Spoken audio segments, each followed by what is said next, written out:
கொக்கோ ஒரு பிரபலமான பாரம்பரிய இந்திய விளையாட்டு.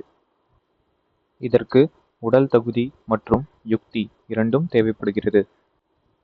கோகோ ஒரு செவ்வக கோர்ட்டில் நடுவில் கோடுகள் வரையப்பட்டு விளையாடப்படுகிறது.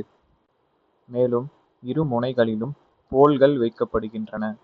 இதில் தலா 9 வீரர்கள் கொண்ட 2 அணிகள் உள்ளன.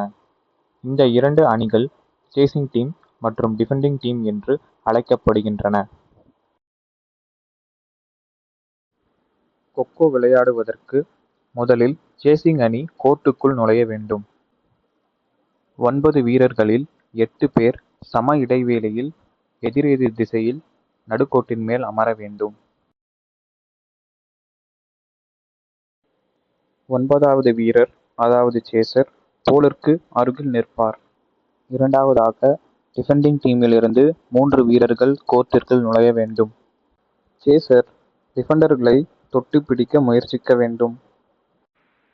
டிஃபெண்டர் சேசரிடமிருந்து தப்பிப்பதற்கு நடுக்கோட்டை கடக்க இயலும், ஆனால் சேசர் நடுக்கோட்டை கடக்க இயலாது.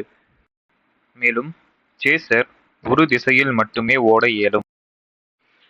சேசர் ஒரு திசையில் ஓட ஆரம்பித்தவுடன் மற்றொரு திசைக்கு திரும்ப இயலாது. அவர் திசையை மாற்ற கோலை சுற்றி ஓட வேண்டும்.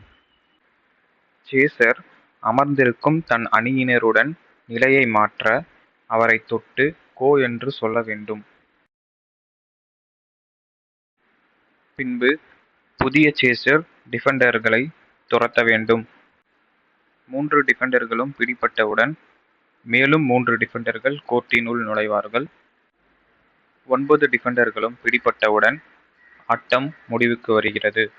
பின்பு டிஃபெண்ட் செய்த அணி சேஸும், சேஸ் செய்த அணி டிஃபெண்ட் செய்யும். எந்த அணி அனைத்து 9 டிஃபெண்டர்களையும் வேகமாக அவுட் செய்கிறதோ அந்த அணி வெற்றி பெறுகிறது.